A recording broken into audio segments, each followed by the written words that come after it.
Hi, everyone. I'm Sarah Clausen. I'm the for Hog 4, and I'm hosting along with Noah Allen from our Austin office this session, which was requested actually by hog users. It was the idea was dropped into my ear,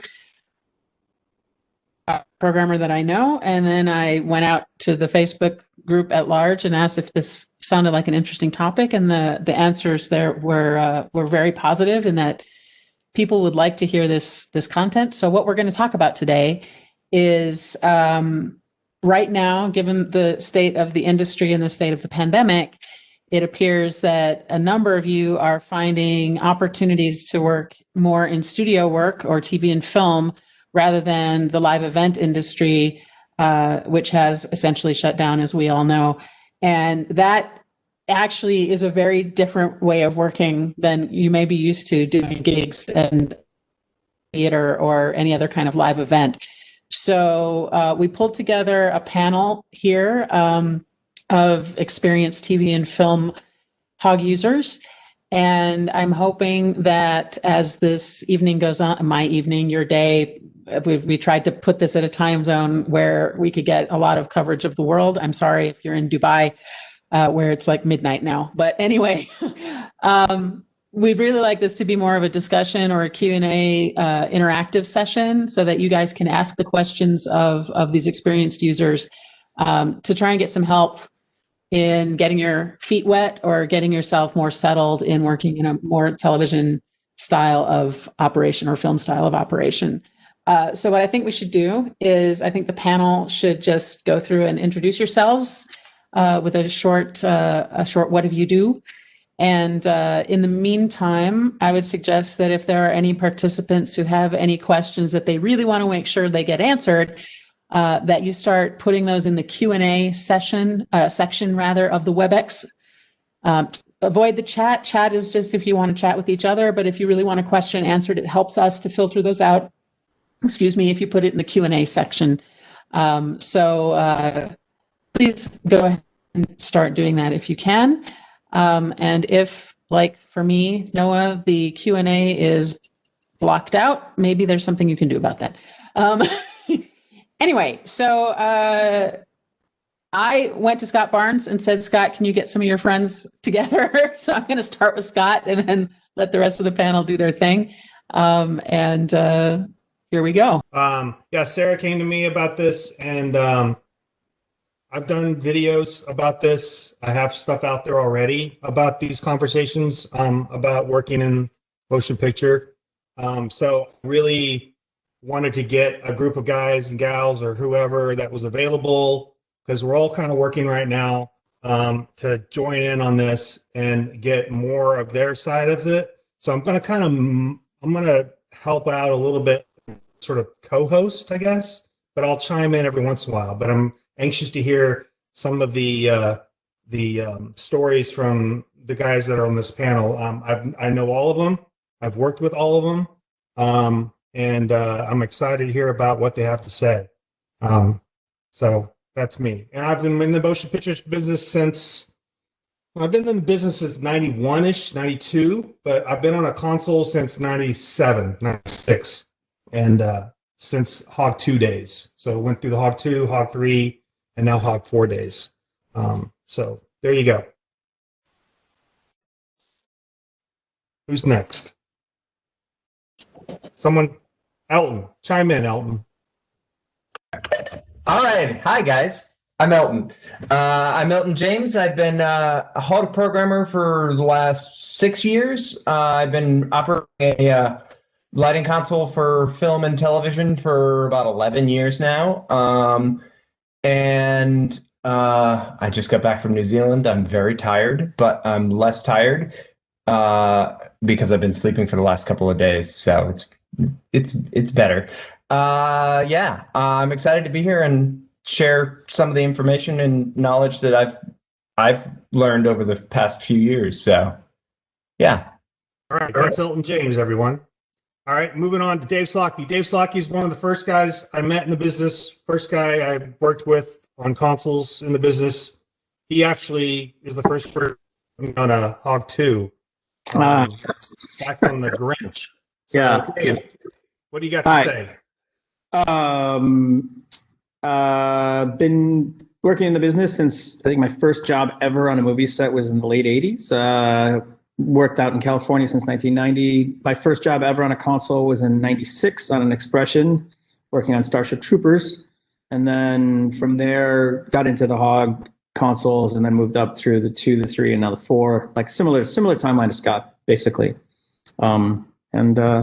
Yeah, so it's been quite an evolution to see things change in terms of information flow, because when I started, I didn't have a background running a console at all, and I showed up on the set in the desert, out in Wyoming, and they handed me a manual for the Expression and the case with it and said, "There you go," and that's how I started. And there was no internet to have any kind of forums or conversation, so I feel like all the stuff we have at our disposal here is super, super invaluable. And I just think back to when I started and think that, it's so much nicer now than to just try to muddle through and figure stuff out when you didn't have anybody to ask. So it's great.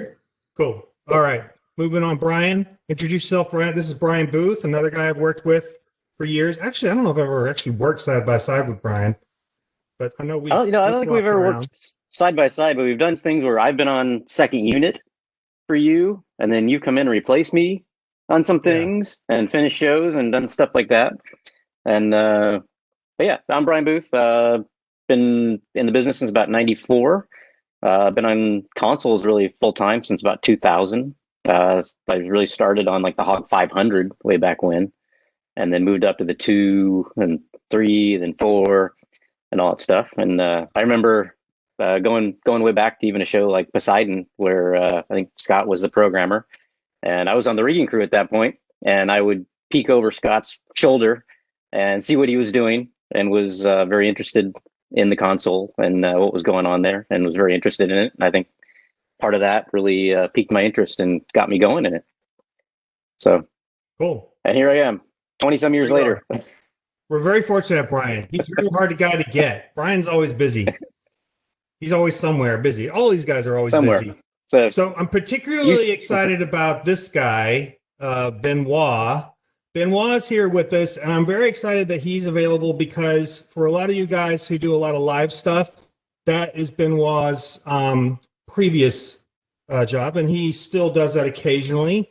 He's a lighting designer, and I'm going to let him chime in, but I'm very glad he's here because he did cross over from lighting design, LD, into movies. So he'll have a lot of interesting things to say for all you guys that are curious about the crossover. Benoit? Yes, hello everyone. My name is Benoit Richard. Glad to be here. Thank you very much for the invitation. Put my hands on a old school dimmer board in 1986, and then eventually went on the road as a carny roadie in the early 90s, and latched on to high-end systems programmer in 1994. And then still went on tour with some bands like Metallica and Yes and Dream Theater and George Michael and so many other great. I was very blessed to never hate the music that I was visualizing. I went through so many consoles over the years, Status Q being one of them, all the little controllers that High End had before that, and then eventually Hog 2, Hog 3, Hog 4. And yes, it's been an amazing journey for me to transition to a passion that I had when I was really young, which is the world of movies. And by meeting great people like Scott and Josh Thatcher and Brian and Dave and Elton over the years, I'm a proud member of 728 since March 2011. So we're getting close to 10 years already, and it's the best decision I ever made for myself and for my family and for my 6-year-old daughter. So I'm glad to be here. And I hope my communication was clear. Yeah, cool. We had 2 other guys that were going to join us. I don't know if they're going to make it. One's having internet issues, and I'm not sure where the other one is. If they arrive, we'll introduce them. So who wants to start? Dave, I know you had a few things you wanted to discuss right off the bat. You and I were discussing just before we started. Do you guys want to start with that conversation? Yeah, the main thing I was going to bring up about is that one of the major differences between, and you guys can dissent or have your comments about this, the main difference in movies and TV and commercials versus live entertainment is that we're almost a 100% programming environment. There's a surprisingly little amount of playback, and also it's not as top down as say going in, laying out a show where the trusses are, laying the heads in, figuring out all the stuff ahead of time. A lot of times, my experience has been you show up a couple days or a couple weeks after they've already started rigging, and you kind of get what they give you, and you have your input going in, but you don't often have the kind of prep time you think you would have for a major movie to sit there and say, okay, well, this is where everything's going to be, and this is a very top-down approach. A lot of times, you're rolling along with the rigging crew as they are putting stuff in, and you're accommodating your programming or your setup to fit. It's sort of like it's Cinderella. You're cutting your toes off to fit the shoe. You don't get to say how the shoe is going to get made necessarily. And that's probably the major difference I think I've noticed in the two, is that you don't get a plot ahead of time from a designer saying this is everything we're doing, because it's so fluid. A lot of times things change on the spot, and then a big rig you were putting in just gets swept and start over with something else. So that's what I was going to start with, is just this idea.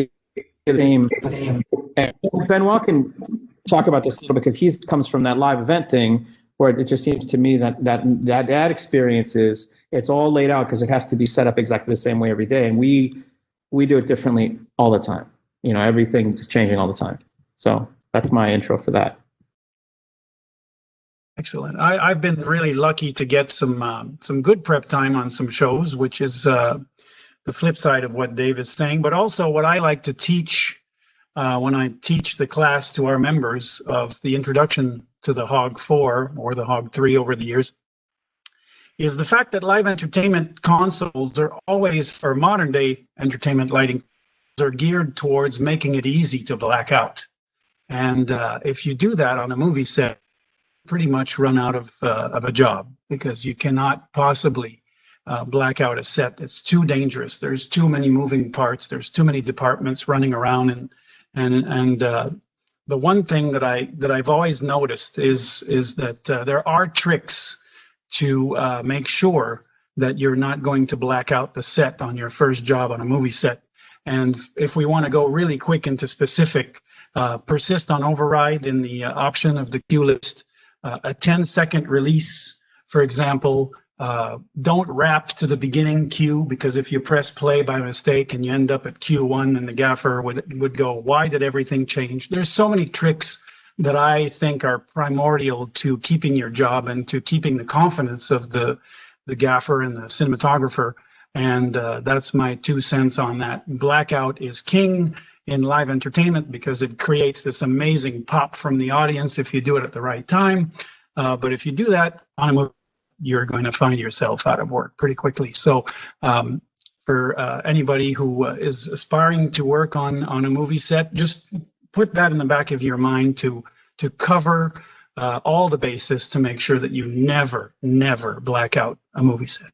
That's my first little 10 cents. And to say, I always. Go ahead, Sorry, Dave. I was just going to say, disable RAM-DIM. Yeah, I was about to say the same thing. I always joke on sets that the blackout key and the REM-DIM key are the two either I quit or I would rather be fired buttons on the console, because they're the first example. Because when you're on a movie set or a TV show environment, many times there's a hard ceiling in the set. You're controlling all the practicals. You're controlling all of the movie lights. You're controlling everything.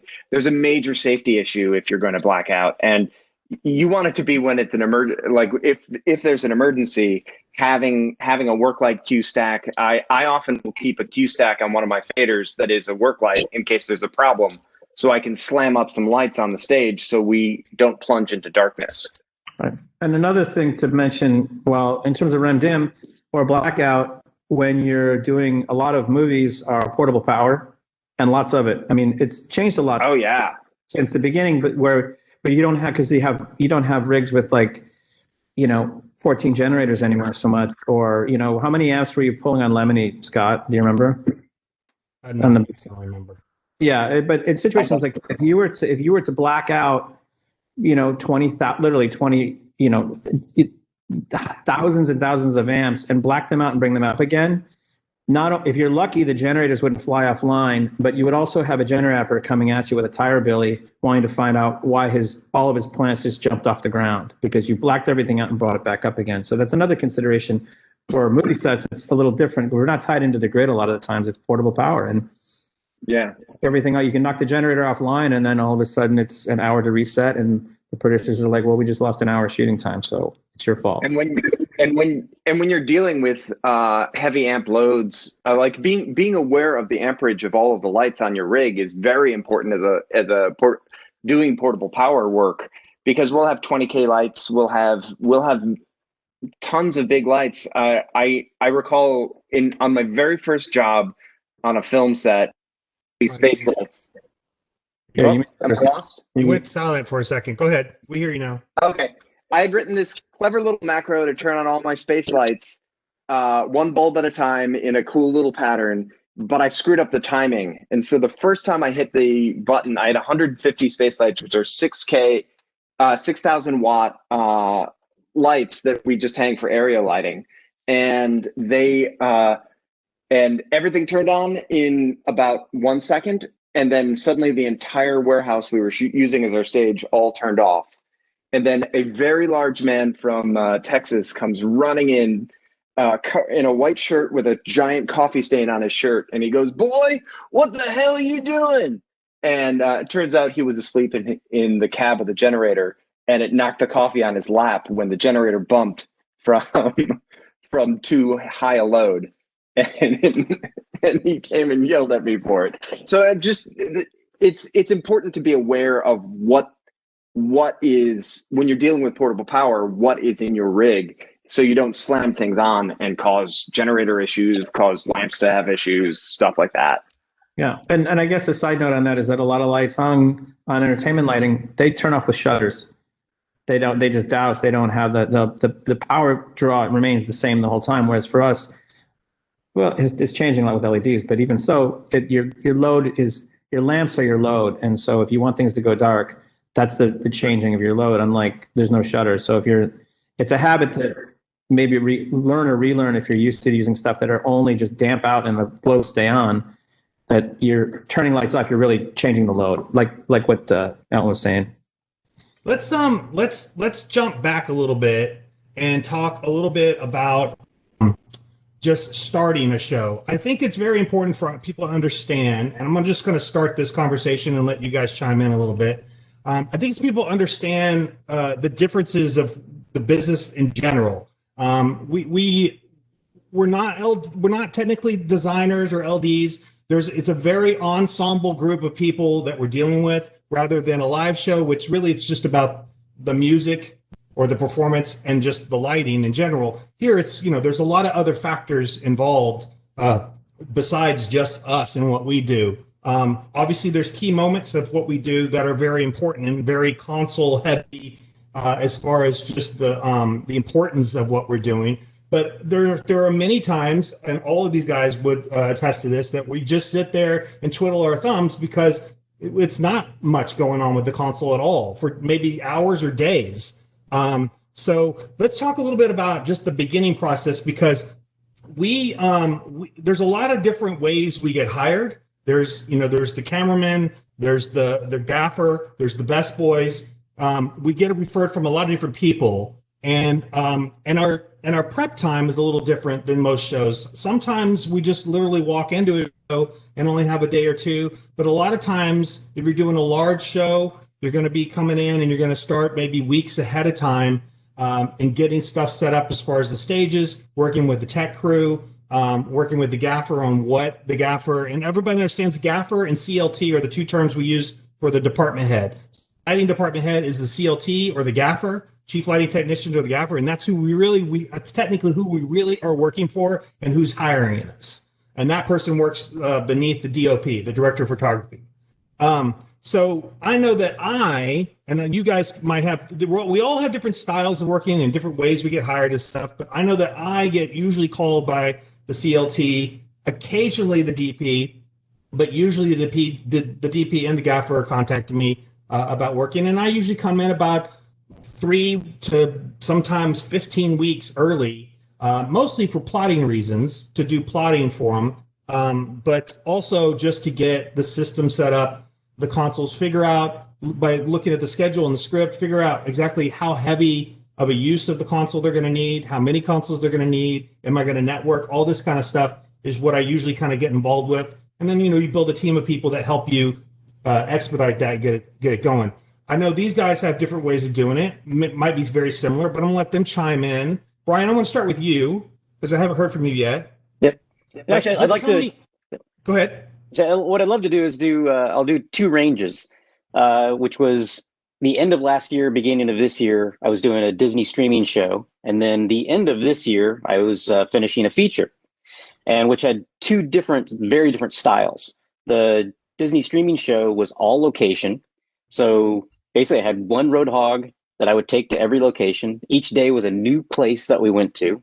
So I had a template show already built with all my preferences and everything going, so that wherever we landed that day, I could take my cart off the truck, roll into the location we were in, power up the cart, power up the show file that was already in a template show that was already built with all my colors and all my things, power up, bring up the first queue that I want as like a standby queue of a couple things. And then we could just start lighting. We could start going. And that's what every day was. So it was always really fast, run gun. You never had a set. There was no rig. We just went. And then at the end of this year, I just finished a feature where we were all on stages. So it was like 6 stages plus a backlot for some night work. But those things were all done in prep. Everything was laid out. Some of this has to do with COVID. But everything was laid out. Everything was drawn. Much more had gone into the prep about where things were, what the numbers would be, what the fixture numbers would be. All the show files were built out. We had servers on stages so that each stage was constantly running, and I could log into each stage and where I was on the lot, be it the main office, or if I was in stage 6, I could log into stage 1 and do work while we're working in stage 6, or I could log into the backlot and prep stuff for the night work while we're in stage 3. So there's 2 different ranges of things I think that everybody works with, and we all are very mobile and have to be quick on our feet to do whatever we need to do.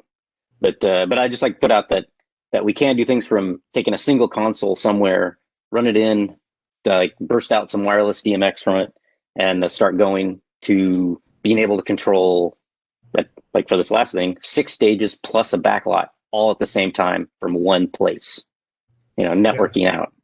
And I think that's some of the benefits of Hog that way is being able to go very small.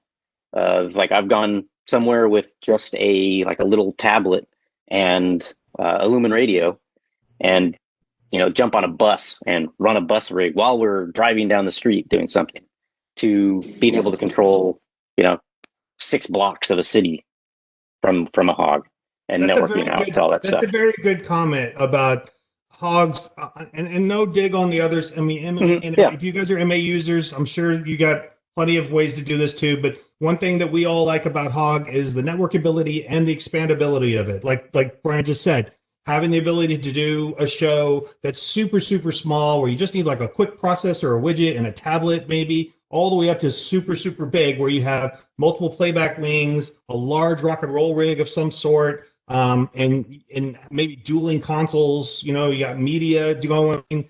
So it's anywhere in between. You have that. And what's great is these show files are all working across the different style setups. So you can take something that you started really small and load it on something big, or something really big and load it on something small very easily. And I know I like that, and I know some of these guys like that too.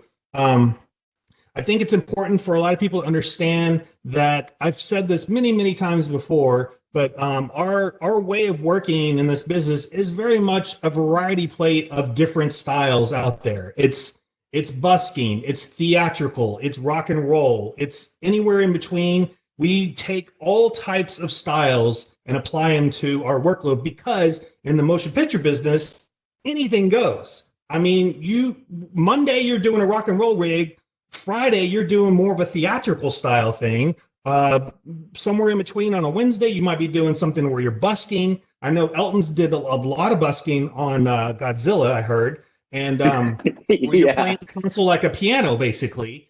So we do a lot of different ways, and we watch all you live guys and see how you do it, and we try to figure out, is there a way I can apply scenes or busking or a punt page or something like that to what I'm doing? We try all kinds of different ways because anything goes. It's the motion picture business. You know, it's like it's a circus. It's not the same from week to week. It changes constantly. And so we have to adapt to that. Plus, not only the business itself and maybe the subject matter, but the cinematographer might be different. You might have a cinematographer that comes from a theatrical background that is more attuned to that style of work. Or you might have someone that has no idea about anything to do with lighting consoles and just lets you do whatever it is you want to do. So we work with a lot of different ways and styles.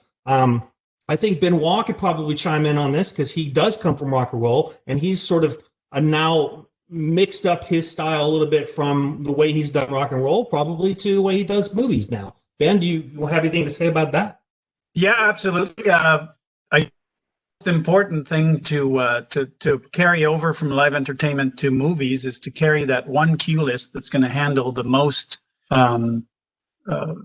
everything that you can toss into one cue for the particular shot that you're lighting. So as if it was the chorus cue of a song or the verse or whatever, but in our case, it's going to be scene 74 alpha. And so we just try to document that in the cue name. And then we try to put in everything we can in that particular cue so that if we ever have to go back to it, for a second unit, for example, or for reference of picking up a scene later, a few weeks later. So everything needs to be documented in a main cue list for each set. And then overlays, like we would do in rock and roll, where we could just have the main cue list cover the song and then have overlays to hit some accents. Well, it's the same thing in the movie business, where we could just do our own little accents that need to happen during a take. Or it could also be just an extra cue on the money during the take that still comes down in the main list. It's funny that right now my project is a movie at Sony Studios in Culver City called Bullet Train with Brad Pitt, and it's all about basically the movie happens mainly on a flying super fast train in Japan. And so we've got a heck of a rig around our static trains to make them look like they're moving. So there's definitely video screens because they prefer to shoot the video screen, the content on camera in order to avoid so much post work. And the more blue screen you put outside the window, there's a chance of contaminating the inside of the train. But the fun part is that we've got about 60 movers, and we've got about 30 Studio Force 72s. We've got about 30 sky panels, and then my whole job is to make the whole thing fly as if the lampposts or the signage are passing by the train super fast. So the show that I'm on right now is a lot of busking. Every take is just me playing like a rock show, basically triggering, which is fun because that keeps me busy. And then in between shots, or when we do a new setup, I'm super busy because then we got to relight the scene based on the direction that we're looking at. So definitely taking all the information that I've gathered over years in live entertainment has been super beneficial for me when I do certain shows like this one. And I think that's the main way to do it. I was feeling sad when I came to New York a few years ago on a movie called The Amazing Spider-Man 2, and the programmer who was really dealing with something that was out of his realm. He came from Broadway, and it was interesting to see because he had the Grand MA full size, and every type of lighting that he had on set was on a different fader, and he was actually taking pictures with his phone to capture the levels. And I was like, why don't you just throw all that into one cue and call it the slate number? And so that was very helpful for him moving forward when he realized that he should have done it that way. I think it's good to know that we all do a little busking. I mentioned, the different styles that we use. We try, I adapt to a lot of different type of styles of programming. One thing everybody has to understand, if you've never worked on movies, that you need to understand is, although it's nice and easy to create really cool effects just by busking, because maybe you're not sure, how would you program such a thing to be able to play back? You really need to have that at your fingertips to be able to just kind of throw it in on the fly. But what's key about our business is that you need to repeat what you did, for two reasons. Obviously, if there's another day where you have to come back another day, or another unit has to come in and replicate what you did, you have to be able to replicate whatever kind of crazy effect you did, or sequence of effects that you did. You have to be able to replicate that so that it's consistent, and the continuity of it is the same from shot to shot. So although you can busk, and we all do it, you either have to make notes about what you did, or you have to maybe use keystroke macros to capture what you did so that you can do the same thing again and again. Elton, I know you might have some stories, because I've seen video of you playing that thing like a piano. Maybe you want to chime in a little bit about that. Yeah, actually, I had a couple of things I wanted to add to this. One, Scott, you totally touched on it, which is one of the big differences in our world when it comes to busking versus a live entertainment situation is we have to be able to do it the same every time. Like, for every take, we need to have it be replicatable and as close to identical as possible. And then when we switch angles, we need to be able to translate that into the new direction we're shooting, that we have the same lighting effects, the same sequences of events happening at the same time. And there's a few different tactics that you can get away with it. The stories Scott's talking about is when I was working on Godzilla King of Monsters, we had a lot of storm effects and strobes all over the place, and the DP just wanted lights just going like crazy, but he wanted it to be as random as possible, and he didn't like hog random or the random strobe engine within the strobe. He wanted to see me physically hitting keys randomly or in a pattern that I could replicate each time. So what I would do is I would literally make a whole bunch of cue stacks and then play the flash keys on the cue stacks as go buttons and record a keystroke macro that loaded my faders for that scene, and then another keystroke macro that did the playback of the take. And then I would make a comment macro in my master cue stack for the day's cues that executed those, so it would load up your faders and then load up the actual playback when action is supposed to happen.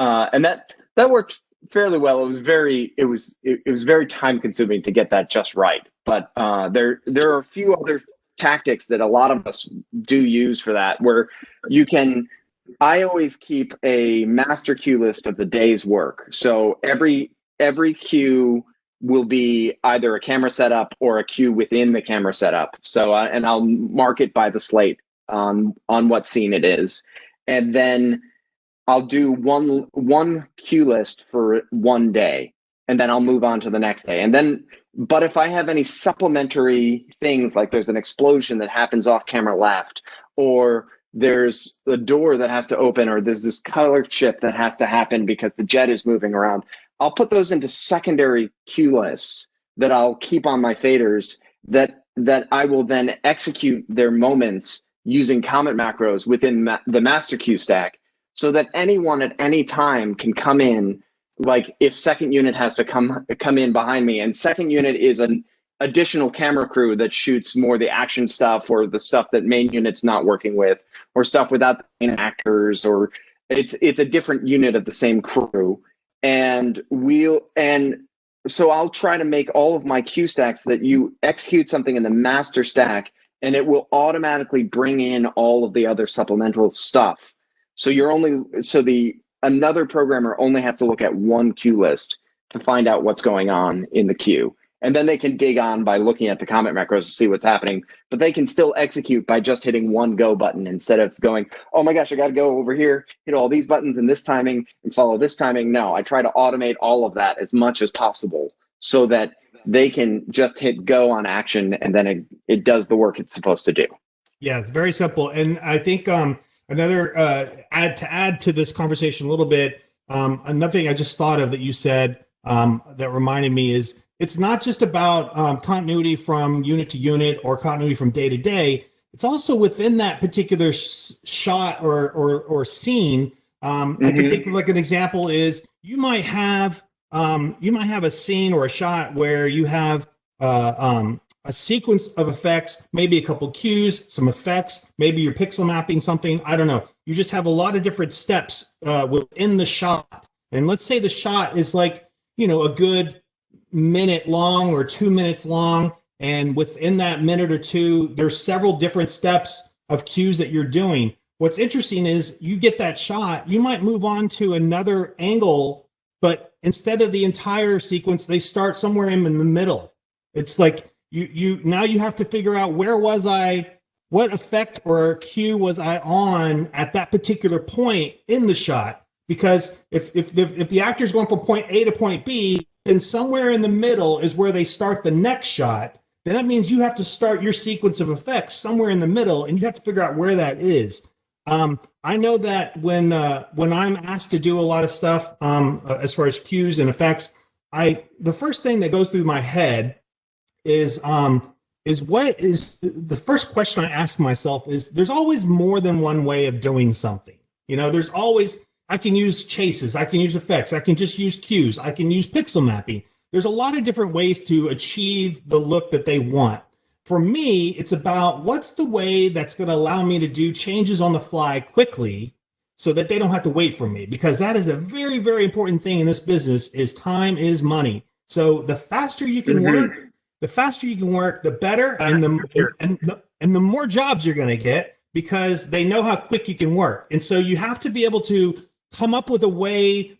It may not be the best way. It may not, doing a sequence of 100 cues might be the best way to do it or give them the best look, but it would require more time to edit that particular sequence of cues than it would be if you were to just do pixel mapping.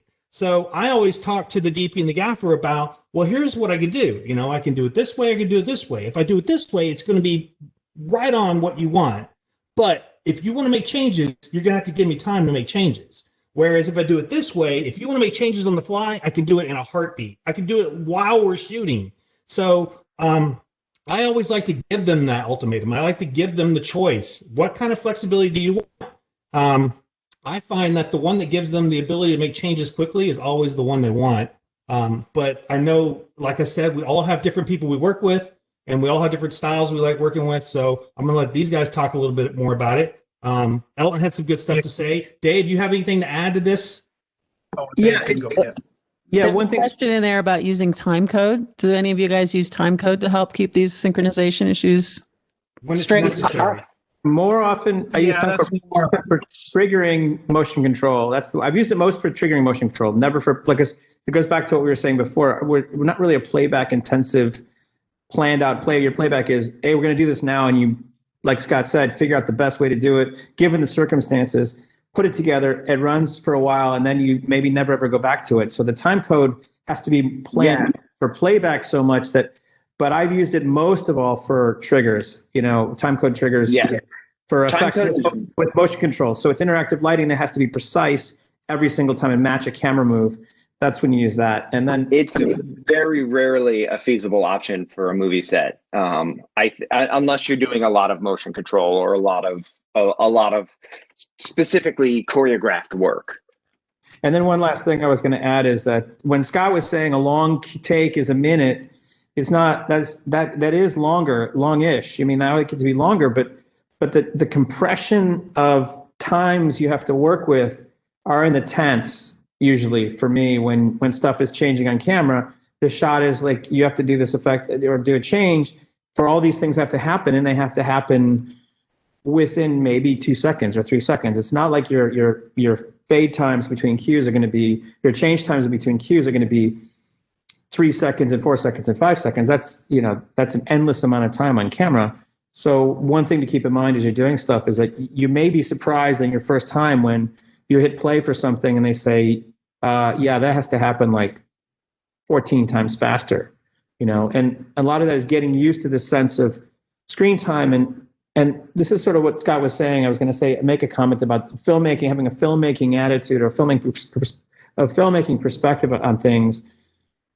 While you're watching the actors, you're really watching their performance, because that's important for you to know what's happening in the scene, because that you'll get a sense of where the cut marks are or where the next shot's going to be and where you're likely to have that flexibility. That comes with practice, obviously, and watching what's happening. But it's also got to do with understanding the pace of how movies come together, and that's just practice. That just comes with practice. But it's also something to think about. It sit there, you're part of the filmmaking process instead of just turning lights off and on, and that'll help you, like what Scott said, to figure out the best way to do something, because you'll understand how they have to put this thing together. And I'd love to throw in a thing about for the cue stacks is I use linking cues a lot, because a lot of what we do is we repeat and repeat and repeat, and we may have to adjust timings of cues and what things are happening in the sequence. But usually for many things, when there's gags happening, I always put a link down at the bottom of my cue stack that takes me back to the start of the gag that we're doing. Right. Because we always run through to something, and then even though they may not cut, they may not stop, they have 22 minutes on their little digital card in the camera. They're going to keep going for 22 minutes, and it's just repeat and repeat and come back and more. Yeah, and that's another thing too. Is continuity is you're part of that continuity process. It's replicable, shareable, all that stuff. Because at least for me, it's a good habit to get. Even if you're on a show like Scott said, where you're doing nothing all day long, I still log all my cues, even though the shot doesn't really change. Every shot, I try to log them all, because it's a good habit to be in. And also, you never know when somebody's going to say, "Do you have 64 Charlie for this one angle to see what that practical did, whether it was off or on?" You're like, "Yeah, I do. Here it is," and people can see it. I'm gonna jump back to one of the first questions asked. Was asking about laying out your console. As far as I'm assuming, this person, Rodney, was asking about how to lay out my console for Marvel shows, but I'm going to forget about Marvel. Let's just talk about shows in general. Do you guys have a standard? I know I have a standard template show with a pretty standard view, but like I said, it's very flexible what we do. One set may not be like the other set, or one stage may be completely different than this stage. So how I lay out my console is going to be dependent upon really what the rig is required of me. But I do have some basic views that I like to start with. What about you guys? Benoit, what about you?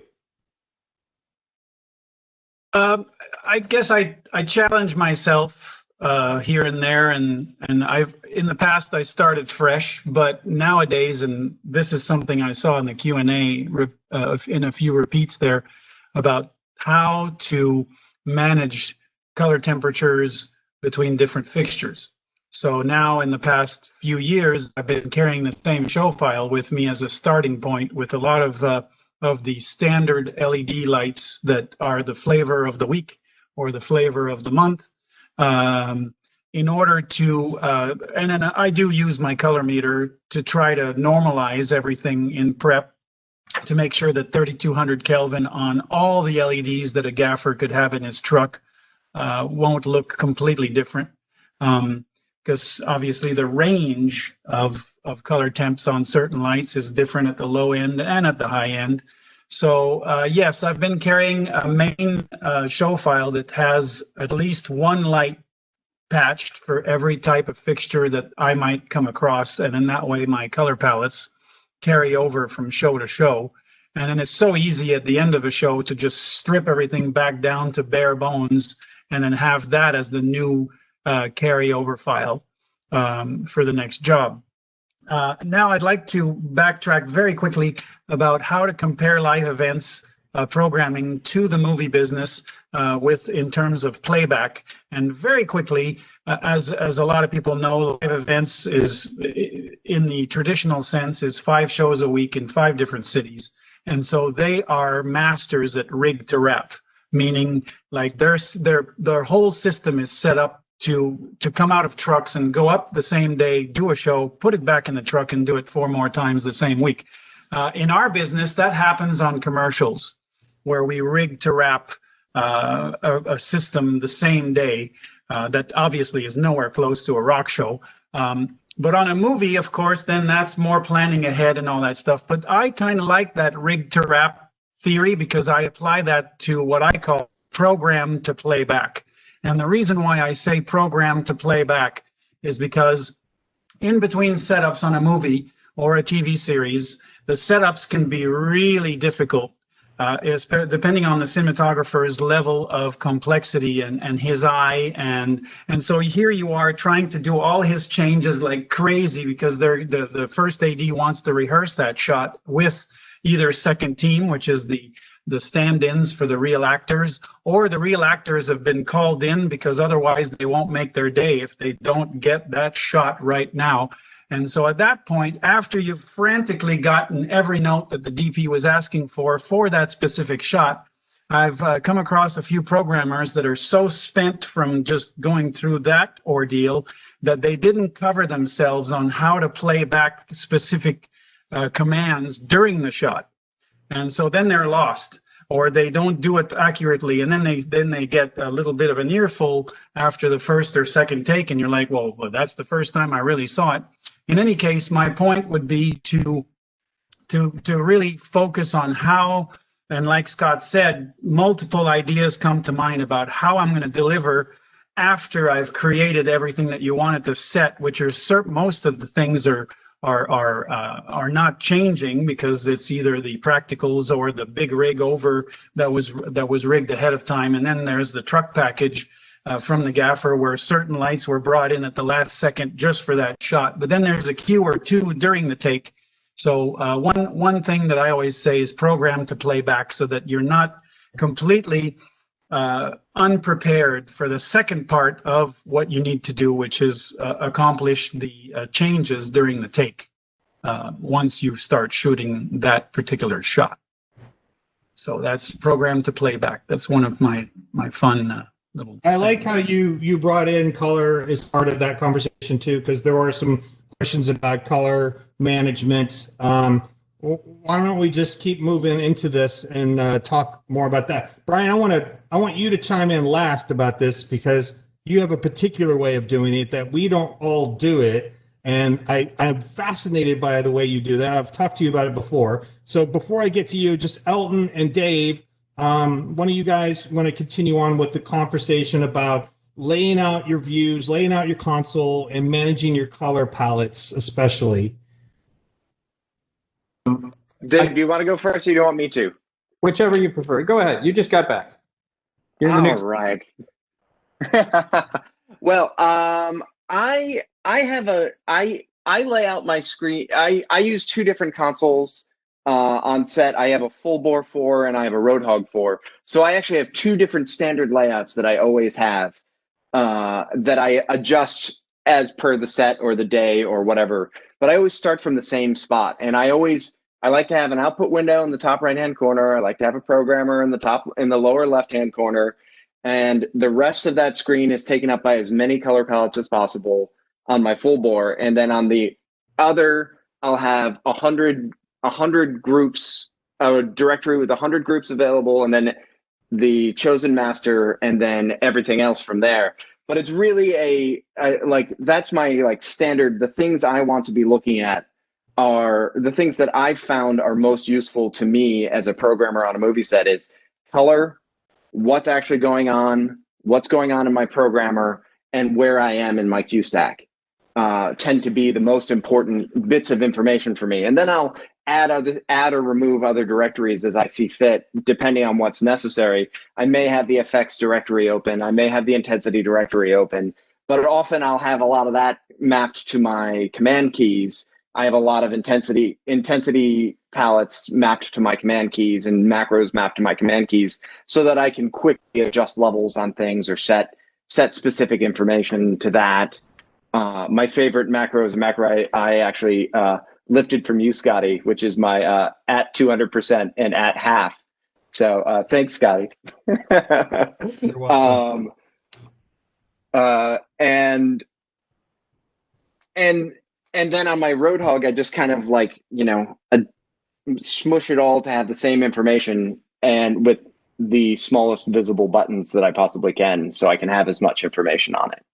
I think it's helpful. Hey, Josh Thatcher's here, everyone. Welcome, Josh Thatcher.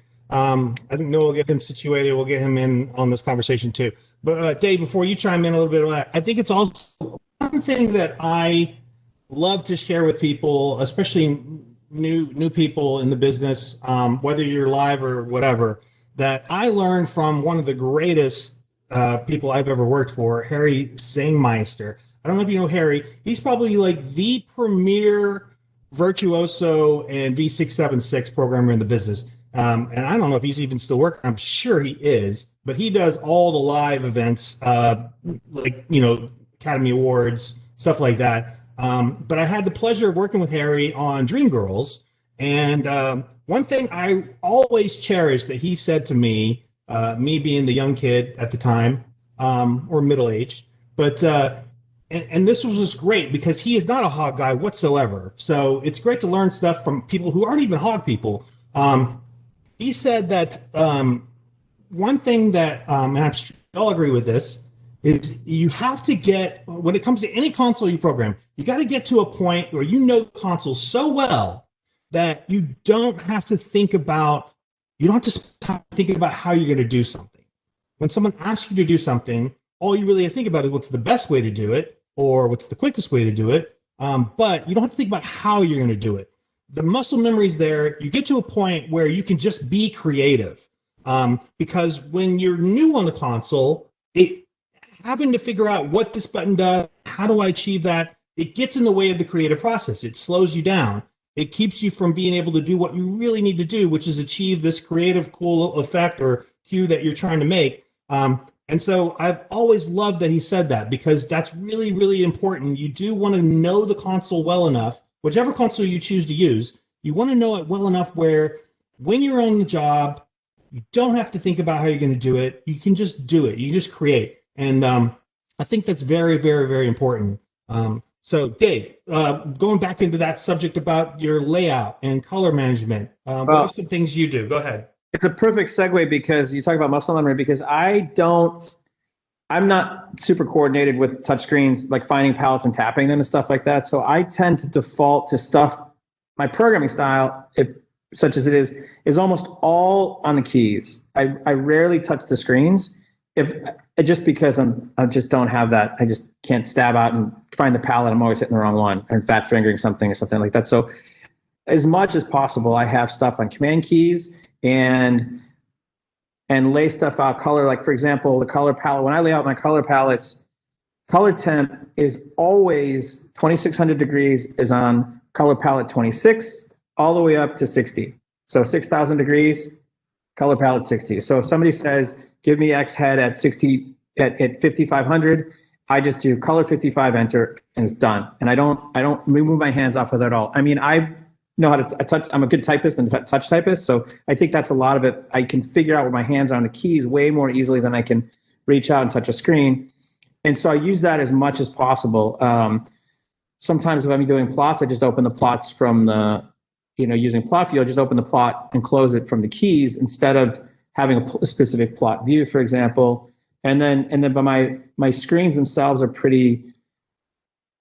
my standard default is color and intensity are on top of each other on the left, program on the right, groups, and Q stack. And that's, but pretty much, I think that's what Elton said for his layout too. But for me, as a style, it's definitely as much as like what Scott was saying about muscle memory.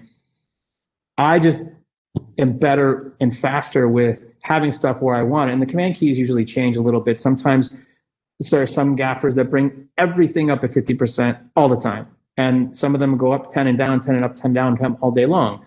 So I make a command keys as needed for those, but I run a Roadhog, so there's no dedicated suck button, but I put suck and knockout on the command keys always, top left, top right. So that I suck something in, knock it out, I just put my hand over, it's in, it's out. And that goes back to what Scott's saying, is about the fastest way to do the things you do. The repetitive stuff I do, I try to make that so I never even think about it. It's just a straight keystroke hands never leave the keys. Basically, that's my. If there was an overview, that's what it is. And then mnemonics for numbering. I'll finish up and say that, like the same thing with the color palette. Sometimes I'll have different mnemonics for positions or beams or stuff like that work for my whatever way I think about stuff. I don't have to think about where 90 degrees is or stuff like that. But that's just me. So I'm going to bring in Josh Thatcher. Hello, Josh Thatcher. Everyone, Josh Thatcher is a really old friend of mine who's been doing this for a long time, almost as long as Dave. I've known Dave a little bit longer than I have Josh. Josh and I have worked together on many, many movies. He's worked with everybody in this panel as well. So that's his quick little introduction. And Josh, we're talking about laying out your console as far as management of things like color palettes and also just views in general, template show, how you like to do things. Go ahead. I would say first of all, hey guys, sorry late to the party. I appreciate you letting me still come in after I came in so late. But my thing, I will follow a little bit what Dave said. A lot of it has to do with not leaving the keypad. I think that palettes are important. I think that groups are important. I think that your layout is going to be your layout on your touchscreens. But it's funny, as much as touchscreen technology is with Hog and other consoles, I have a tendency to log numbers in my head. One of the things that I do is I try to keep everything as low as possible on a console, whether it's a touchscreen or me working through the keystrokes or fixture IDs. If I can keep everything in the 1, 2, 3, 0 dot enter full or the bottom half of my, comment macros or my quick keys, I keep them there.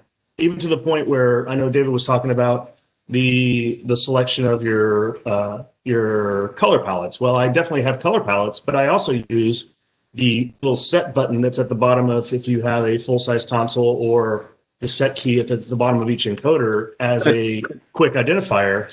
And I use that to say, you know what, great, I love having my palettes, but I hate trying to think about where they are. Where I'll just hit that quick set key instead of it being a fine-tune adjustment. I'll hit it, say CTB, click 4300, enter. It's almost as good as going at full enter, at 30 enter. And I agree with David also, working with Hedgehog and the Roadhog, that I do have suck +5, -5, +10, -10, 100, full 50 there, plus, my two greatest hits of views, which are typically, views of my main set, or if my main set includes multiple views, then we have to go into a whole other set of, command keys. But that's sort of how I attack dealing with the console. There's always something that's already set up and the groups are there. And sometimes it's more reference, but I do most of my work with the keypad, very little with the touchscreen sometimes, only to see what I'm touching, highlighting in my group panel, because I've gotten so quick with my hands and after putting a rig in or after day 1 or 2 of a rig, I find myself just tapping in the numbers constantly. I think hard keys are important too. I'm a big button pusher too. I mean, I love the flexibility that the touchscreens give you and all, but I mean, you have to have a physical button to push. I say this all the time. For one, it allows you to look at what you're doing and still feel the console at the same time. I can't do that with a touchscreen. I can't, tablets and stuff are great, but I can't look at what I'm doing and feel a touchscreen and know where I'm at. It's impossible. And it's great. So once you're used to that 10 key pad, you can almost do it without looking at a screen, which makes it even better. Yeah, it's very helpful. I want to jump over to Brian because I told him I'd come back, and I think he probably thought I forgot about him. But Brian is one of the few people in the business that uses XY almost exclusively, right, Brian? Or at least for anything that allows you to use XY. He was kind of thrown into it, I believe, on a show a while back. And ever since, he and his gaffer, Rafi, have really kind of switched over to using that method of control. So, Brian, talk a little bit about your color palettes and your layout of your console and using XY. Well, I say for layout-wise, I usually have 3 or 4 different setups there, because I normally run on a Roadhog, but also have set up on my views for being able to do both the full size Hog and be able to do tablet size. So all those things are in my template show, being able to run from whatever console I'm on, I can flip to those views and be able to use them pretty easily. Color wise, For the most part, I think started using XY on a movie called Rampage, and try to use XY on. Explain XY real quick, just in general to those people who don't know CIE. XY as a color part of the color science is using CIE 1931, using that color space, and it's a coordinate system, so that it embodies a black body curve, which is our normal CCT colors. So it will say like 2000 Kelvin to 10,000 Kelvin or something like that. Where normally a lot of times in our industry we're doing tungsten being 3200 Kelvin or daylight being 5600 Kelvin. Using those are very precise points in this color scale, and especially with now all the LEDs we're using, many of those LEDs can render color at those proper coordinates. And if they have been calibrated correctly, each one of those lights will render the exact same color when given those coordinates. And like some of those things, like we use a lot of sky panels, like the Airy sky panels, those are calibrated for XY. So you can put in a specific coordinate for a color, as if you type in 3200, but it's an XY, point system. You put in that coordinate, you get a light that renders perfect 3200 Kelvin color. You can do the same thing, say, with Asteras, like Astera tubes. You can put in that coordinate to those tubes and get the exact same one. So that way on set, when you bring out a sky panel and you bring out an Astera tube, put those things side by side, they will render the exact same color. And you don't have to necessarily worry about, some other, manufacturer's light coming out and putting the two things where they say they have been calibrated to a particular CCT color. And you get it on camera and it's like, oh, it's really green. And now I have to adjust everything or figure out how to make that look better than what it is. So for the most part, I've been building all my color palettes with that, as well as there are a lot of resources between Lee and Roscoe where they have calibrated their gel colors in XY. So you can use their apps and bring up a funny one that we've been using is that there's actually a color called Lee Damp Squib that a DP wanted to use, and went to their app, looked up the coordinates for that particular gel color, and you can get those colors with a tungsten base or a daylight base, as if you've put that gel in front of a tungsten light or put that gel in front of an HMI light, and get what that color would render. You then can take that XY coordinate, apply it to any and render XY. We've been using a lot of sky panels, and you like the S60s and the 360s, especially for night exteriors, put 360s up in a condor and go and render whatever color they want. Well, instead of having was Airy the first one to do that? I think effectively, to actually do it effectively, for our usefulness has been, I think was the S60 was the first in their software, and then it has come out, amongst that line. And but it's been very, very helpful. Yes, I think it's really easy to use, and then it becomes really easy to replicate. And one of the examples I have is the Damp Squib, where we were doing a show with a bunch of night exteriors, and then you have to let a second. We finished our work, and then a second unit came in to complete the same work on another night exterior. It was 2 months later at a different place, and they had to replicate work that we had done. And instead of trying to track down gel and figure out how to do it, you literally just give them the coordinates for those lights. They can input it. That light is exactly the same. So just so everyone understands, it has to be a light by a manufacturer that implements that particular way of control. So it's not something that's native in the console itself. Brian's been doing this ever since before, correct me if I'm wrong, before we even had XY as a parameter on the console. Correct. And yes. He was using it in a more creative way at the time. But now there is an X and Y parameter in color control. You can build a fixture in the fixture profile with XY parameters now. And they are part of the color parameters, right? They're color kinds. So if you suck color in, I've been able to do effects with that now. Yeah. As before, great. It was very more hard set because I was actually using a beam parameter to create, because I needed a 16-bit version of it to put in. So now with it, tied in with the color parameters, I can actually do color effects using the XY, which is quite wonderful. This is a good segue into another question someone had about color control, color mixing on the console. Yes, we all know it's very difficult right now with certain ways. One thing I wanted to chime in before I get into this is I think the guys will agree with me on this. One thing we have to deal with on these movies, almost every single movie now, is we have the rig above us, and all around us that is put in by the rigging crew. We have the truck package, which I've talked about many times, which is the lights that they bring in on the day from these carts and stuff. But one of the other things we are constantly bombarded with almost every day is new fixtures.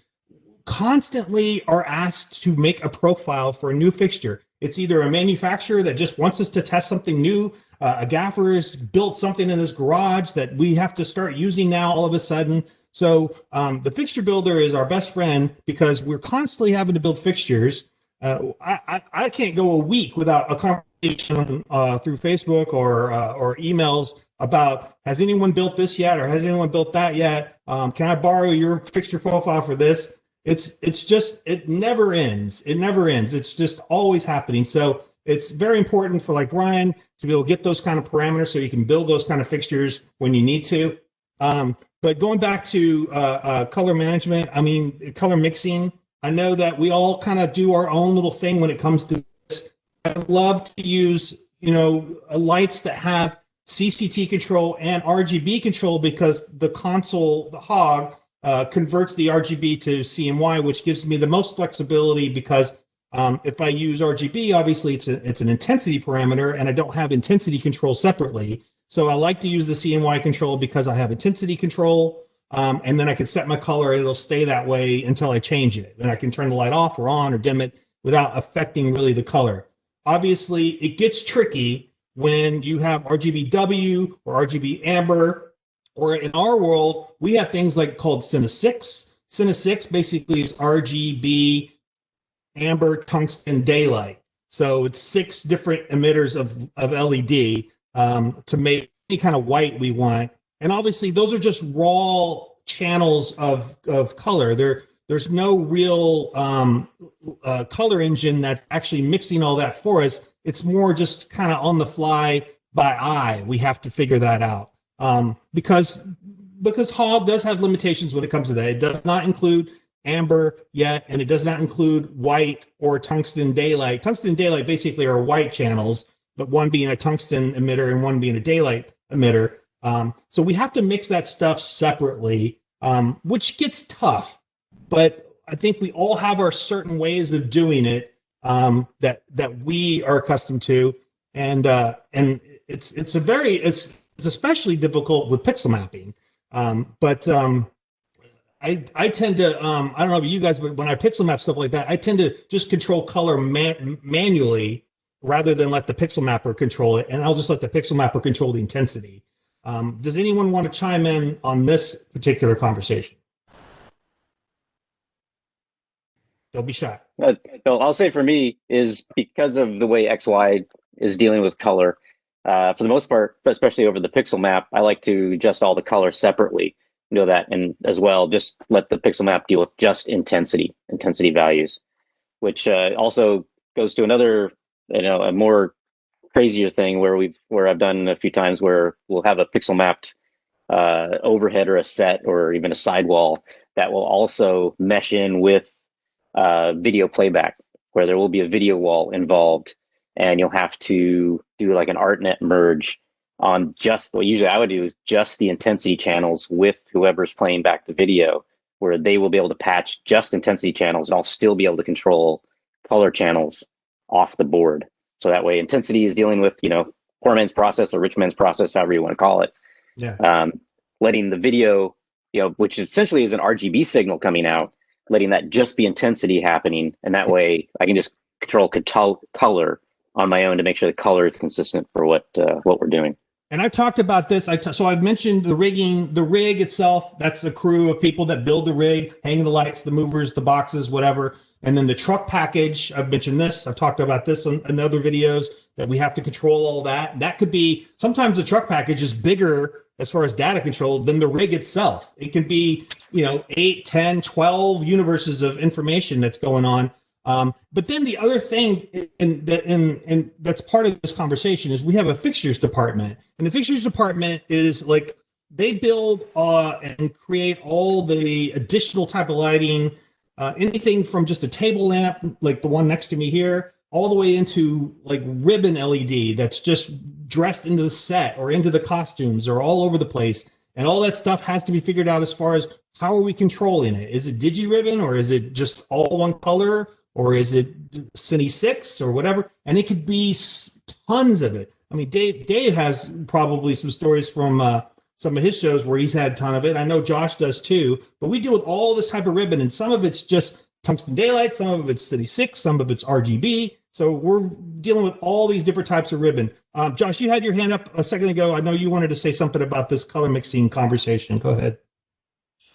Yeah, sorry. Well, twofold. Actually, we were talking about the plot view and how we handle plots and what we control with our plot view and our colors versus intensity. And for instance, I always like to control like the whole gamut with my plot views, but sometimes it's very difficult. I just got done with 4 sets with everything was supposed to be Aurora Borealis. So it was a color mixing, and this is going to come to you in a minute, Brian, so be ready. Part of it is that it was an intensity for what I was doing with the up and downs with content, but at the same time, I was running a pure effect on just hue, but not saturation, to create this Aurora Borealis sort of look. So, I think that when you're dealing with color space, like you said, everybody has a different way of attacking it. And whether your way of attacking it's going to work is not always going to work. Sometimes you have to sit there and figure out when the director of photography is asking you, like, those just aren't the right colors. Can you change it? Well, you can look all day long and try to find the right piece of content, but I couldn't find it. So I had to build an effect that would allow me to then work within the hues and colors of the particular render that they were looking for. And this comes back to you, Brian, where when you're working in an XY coordinate system and someone's asking you to do something like that, how do you then bounce out of it to create something that's more organic and color specific when that's been put upon you? Or at that point, do you guys come out of that system that you have it, that you're used to working in and move forward? For what you're talking about there, I probably would have bounced out of it because you're not trying to create something that's very specific CCT color wise. If you're going to be more loose with the colors and let them flow, I'd probably do, like, if you're talking about mode 6, where you can use hue and saturation, and then you start running pure color effects across things and let them go, or you can do multi-layer, pixel mapping sort of things, where you take, if you can, do like one layer is a certain blue that you want, so one layer is a certain red, one layer is a certain green that you want, and let those layers move around over the pixel map to let them be more fluid. But if you're just doing pure moving color effects, probably would be more hue saturation. I mean, you can do it in XY, but you're probably doing more cueing with specific points of color. Like, so you're cueing at that point. Yeah, you'd be cueing that color at that point to do it. If they're looking for something very specific. If they just want it to flow, is probably hue saturation is a little bit better. Dave, Ben, or Eldon, you guys want to add to color mixing? Go ahead, Dave. Yeah, this is sort of a little brain teaser that just to give an idea of the kind of problem solving that shows up. It's like, I was on a job, a movie called First Man, and we had a bunch of sky panels that we wanted to pixel map. And then, but you can't, when it came down to it, to pixel map them through a media server, I had to go and do ArtNet output for just the color channels. So that meant going into the DMX output window and changing them to the specific channels for the heads into ArtNet output. So you're like basically chopping out those channel numbers out of the heads instead of just having a regular pixel map, because they wanted to be able to receive content from the VFX department, because they had to be integrated with this 3-dimensional scenery, this video wall scenery they were doing, this 3D virtual world. And so that was part of the troubleshooting in terms of colors, working with color like that, is that you're like chopping the channels out and then flipping back when they wanted to have the same rig work as an illumination device.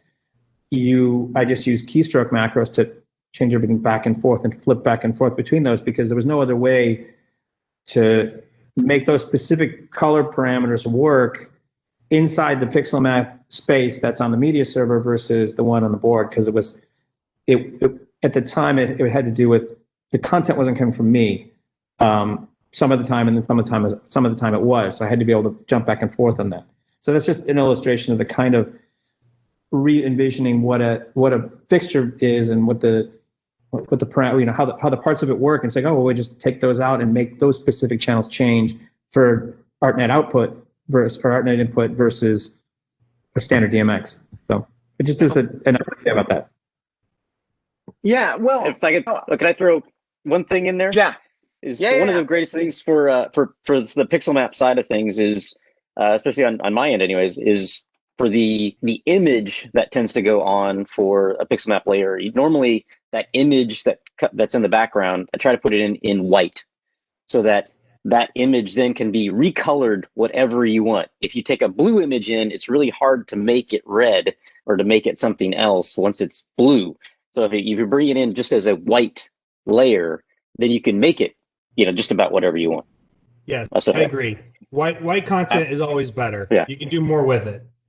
Yeah, and I'd say I think any of the attendees, I think you guys will probably notice that in an LED world on a modern film environment, color is probably the single most important thing.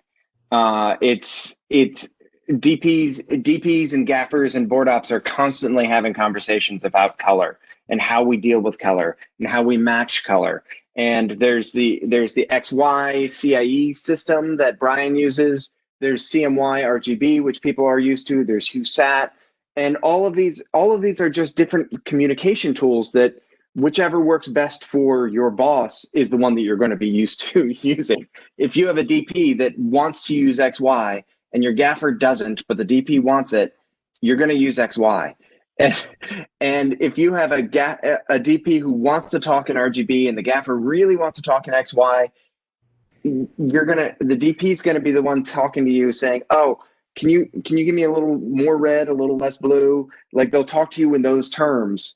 And so it's in many ways, it's about being malleable and familiar enough with all of the different coloring systems, all of the different ways to deal with color, so that you can roll with the punches, which is kind of a big running theme for all of us, which is like being on a film set is about rolling with the punches, rolling with whatever random stuff shows up one day.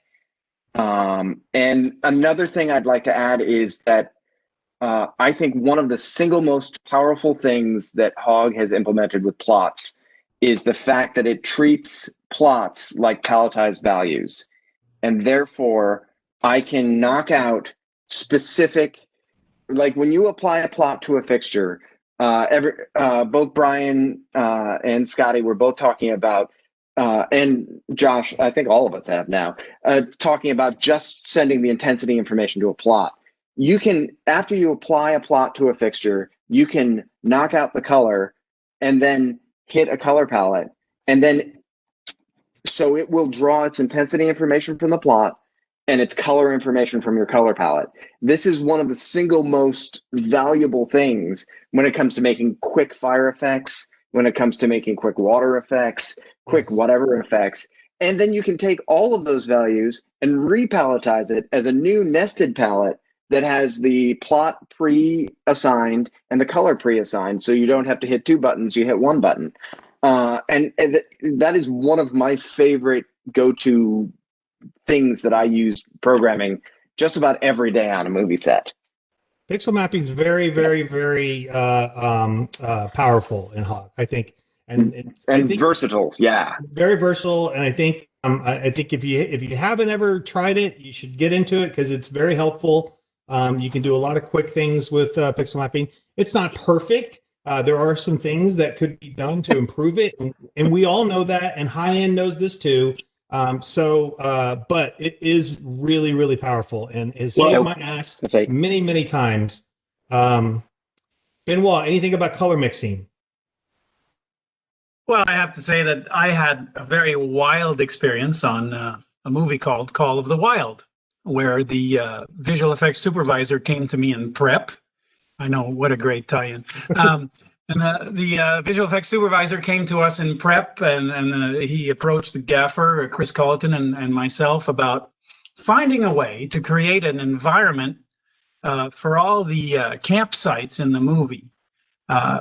If you've seen Call of the Wild with Harrison Ford, I can tell you right now, in August, September, and October in Los Angeles, and outside at Sable Ranch. And so all the snow was fake. I've never seen so many cool snow effects in my life. But the cool thing is every time in the storyline that they would go to a campsite, we would be back at LA Center Studios on stage 5 or 6.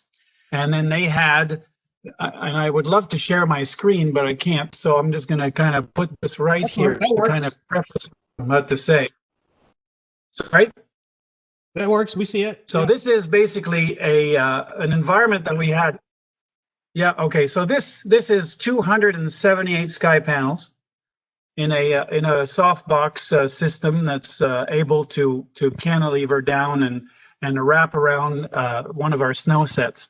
And so what this visual effects supervisor had in mind is that he had a guy at Technicolor that invented his own media server. He created his own media server using the Unity engine to be able to play back spherical HD pictures of the Yukon sky. They gathered these pictures out of the public domain, and also they sent a crew out there to shoot spherical HDRI images. Now, if you know media servers out there, none of them can do it because they are video media servers. They're not still image video media servers. And so that's why they had this custom-made system from this wonderful guy who created it at Technicolor. And so we sat together and we tried to figure out how we would do this until I realized that sky panels are actually a node. Each sky panel has its own Ethernet node inside, and it can accept multiple two streams of ArtNet. And so this gentleman running his media server was able to feed ArtNet in mode 6 to all the sky panels. And then I was also able to merge my ArtNet output for the same fixtures. And what happened there is that the DP is Janusz Kaminski, the very famous DP for Steven Spielberg. And he was able to pick with the director and the visual effects supervisor the specific skies for all the campsites, either dawn or dusk, when they would get ready to camp out for the night. And so then he would twist the picture in the rig with that media server and place the sun where they wanted it. And then eventually, once that was done, then it was up to us to shape the rest of that picture and start gutting it, turn this off on this side, take that chunk and 200. And so it was pretty amazing that we system, and we picked mode 6 as the standard for both of us. And what we did is each sky panel in a box, the first one would be the hub, and he would receive ArtNet from the two of us. And then we didn't do multicast. We single casted a group of 25 lights. Yeah, exactly. So out of that first sky panel receiving ArtNet, then we would come out of the 5-pin side and feed the rest of his friends. And it turned out to be a pretty amazing way of doing it because they really wanted the color rendering to be exactly represented by those spherical HDRI images. So that was a pretty amazing experience. And if you see the movie, every time they camp out, that is not outdoors, it's in that stage. It was pretty cool. Ben, can I ask you a question about that? Were they singularly controlling just color, or did you have control over intensity and they only had control over color? The question was, did they have control over the entire fixture or just color? No, they had control. Well, they had control over the entire fixture to pretty much send what the HDRI info had in there, which is of course color, but also intensity. So once they pick the background of that scene, they would call that up, and then Janusz would say, put the sun in the corner over there. So they would turn it, and then that would set intensity and color based on that picture. And then after that, we shaped it. I could take over any zone. It was not an exact science because it was all based on highest stakes precedence, latest stakes precedence, in order for me to do something after he did something. And if we kind of messed up and we had to go backwards, he had to replay his cue to put it back where it was. And then I had to replay my cue without that mistake in order to get back to where we really wanted to.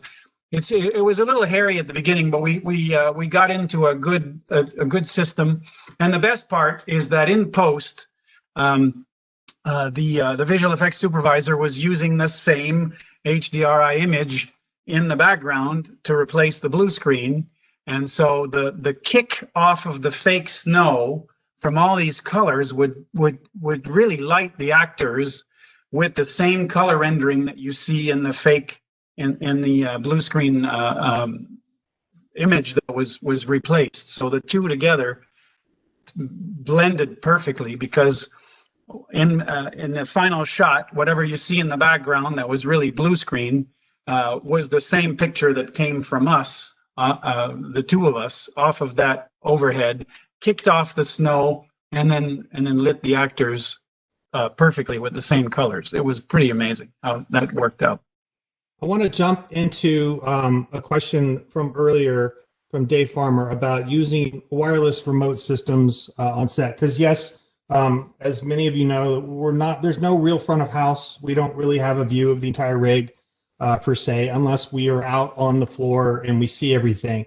I'm going to get all these guys are going to have stories and opinions about using wireless, and I'm talking wireless for the console, not necessarily wireless DMX on a set. I'm gonna just give a little bit of a setup, little backstory. During the early Hog 3 days, Hog PC and there was a time where Hog PC and the software for the consoles weren't in alignment and weren't allowed to network to each other. And I remember during beta testing of those days, I had heard from High End about how they were working on it, and eventually they will be able to talk to each other and will be able to network each other. And I was counting the days when this happened, and I'll never forget, I was working on Pirates. I got the email that the newest beta for Hog PC was out, and it did allow networking. I immediately grabbed a laptop. I went and tested it, and I was showing Rafi and some of the other people. I was like, look, check this out. I can take a laptop out on the stage, and I can actually control everything on the rig. And we did it, and it was awesome. And that was the beginning of the revolution of the everybody just using wireless tablets and remote systems. That was also the days where we still used film. And so there was very, very little Wi-Fi action on set. Now it's quite different. There's a lot of wireless on set. It's absolutely absurd. It's almost impossible to really use a wireless system that you can really rely on. It's almost to the point where we really need an IT Wi-Fi guy on set constantly that just monitors everything going on and all the activity.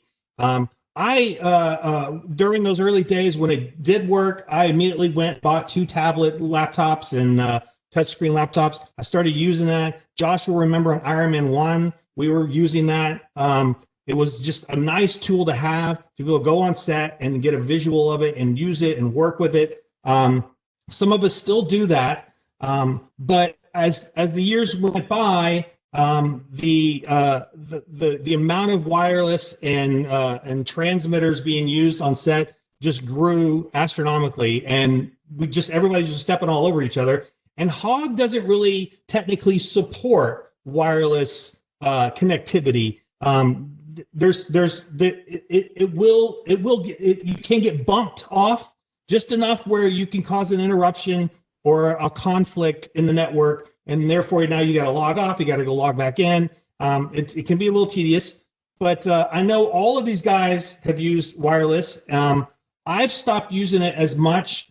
Some of us, like Brian, I know, are really big about trying to get our console next to DIT and be near the DP the entire time. I have some DPs I do that with, and then I have some that don't really care and allow me to just go hide in a corner somewhere behind a blue screen and control from there. I love to rely on a good video feed from the video guys so that I can see what the camera sees, because that's really the most important thing, is what the camera sees. Some of these guys have used witness cameras. That's another trick you can do. And all of us have tablets of some sort where we can walk on stage and see the rig the best we can. I like to have my console, though. I actually, on Guardians, have a good story about that. On Guardians 2, I worked with a crew I've never worked with before. It was a DP from England. And I had heard through the grapevine that this guy really liked to have the programmer near him on a tablet. I immediately walked up to him and I said, I was just honest. You got to be honest. And I told him, I go, look, I can do that. I can have my tablet next to you and I can totally control anything on the rig for you. But I'll tell you right now, it does not mean it's going to be faster. I go, just because you can turn to your right and I'm standing there and you can tell me that you want this, this, this, and this does not mean that I'm going to be able to do it quicker on a little laptop than I would be able to do at my console, where I have encoders and knobs and buttons and touchscreens. I can do everything much faster at the console. So that was enough to convince him. He said, that's fine. I said, there will be times where I will want to bring my tablet out, where I just need a good visual of it, especially for stuff like cues and stuff. But I'm going to let all these guys tell their stories about wireless remotes, because it is a tool you kind of need in our world, because you don't always have a good view. And I'm going to start with Brian. Brian, go ahead. Hey. So yeah, I used to do a lot of work off a tablet as well, where it was almost exclusively for a number of years, where I just had a little tablet that I would run around and basically have to chase the DP around or chase the gaffer around and do that sort of work with Teradex and all the camera wireless gear that's out there. That kind of stopped that sort of work because it was problematic, because there's so much wireless bandwidth just flying through the air that it couldn't really do it effectively, and it became very problematic. So that's what, for the most part, I'm on a Roadhog that is right next to DIT, or right next to the DP director's tents, and we're able to move those around a lot, and that way we can be very close to the DP for what they want to do. Because I know for me, is I prefer not to be on an HME. The gaffer usually is on HME, which is a headset that's connected with the DP, so they can get all that information. But there's so much other information coming at me all the time, is usually I don't want to hear all the camera information as well as the lighting information to do all my work. But when I do have to, I mean, I'm usually no more than about 20 feet off set anyways. But if I do have to get out in the middle of set, usually it's either to do a cue, a gag, sometimes where you need to really focus in a light, where you need to be out there to see it. For the most part, I use the Hog remote and set up a small Wi-Fi system out there, usually the little like Unity AP, and do it over HogNet. And that way, this guy will able to connect directly to a console that I have right there on set. And if you're typing on the iPad, you will see it on the console happen at the same time. And that way, I can adjust movers and get little things done. But for the most part, I think for what our work is now, there's too many parameters to deal with. When you're dealing with all the different color parameters, the intensity parameters, different lights, what's in the rig compared to what's on the first unit package, there's just too many things happening at once for me anyways, to try to do it solely off of an iPad or off of a small tablet. There just isn't enough real estate on the screens. Because you're using an OSC tablet, it's not going to interrupt. Any kind of interruption is not going to mess with the HogNet side of things. So your connection to your server, running two consoles or whatever, is not going to happen. Also, just real quick so everyone understands, DIT, if you don't know what that is, it's digital imaging technician. That is a job of a person that is working with the cinematographer right on set, usually right near the director somewhere, and they are the ones that are manipulating the image that you would see in the theater right there in a little tent. So they're playing with color and exposure levels of the camera. This is in the digital world of filmmaking now. Obviously, you wouldn't have that person in a film environment with celluloid, but most movies now are digital, and there's always a DIT person. And as Brian mentioned, there are a lot of cinematographers now that they kind of treat our job almost as important or equal to a DIT person, and like to have that basically in the same area or in the same tent. Matty Libatique on the prom and on Birds of Prey, he wanted my console right next to DIT all the time. He wanted full control over the image he's trying to create right there in the tent, and that would be a lighting console and the DIT technician. So I'd like to throw out that it was on just the previous show I was on. Part of the reason being so close to the DP or the DIT tent was I was running out a USB cable from my console to a mini wing that the DP had right next to his monitor. And he usually wanted control of the key and the fill that would put on a separate playback. So you could add a playback and then assign that mini wing to that separate playback in the hog. And then that guy then had 10 sliders that he could mess around with because, usually the first take is the first rehearsal anymore. So he would have a couple lights that he knew that he had, and he could manipulate them without having to tell anybody and just do it right there live. Who else wants to chime in? Go ahead, Benoit. Exactly. Well, I commend you and Josh for setting me on a path of amazing tablet control early in my journey on the shows that I did. But then I saw that we were going to lose the battle against the camera department pretty quickly when they went to digital and they decided, hey, we don't need to run cables anymore. We could just go wireless. And then the video assist, hey, we could show we don't need to run cables to monitors. They can run around with iPads and see the feed of the cameras. So yes, it took me a few crashes and a few calls for house lights at the wrong time in the day to just say, you know what, the remote is going to be a great tool for rigging when the shooting crew's not there. And sadly, I also have a little bit of it's a funny comedy, but it's a little bit of a Tourette syndrome when the pressure cooker boils. I swear in French a lot. So I don't want to be next to the DP because I'd rather not have them listen to me freak out during the whole day. And then right now, the current cinematographer that I'm working with, he gave me an HME headset right at the beginning of the show, Jonathan Sella.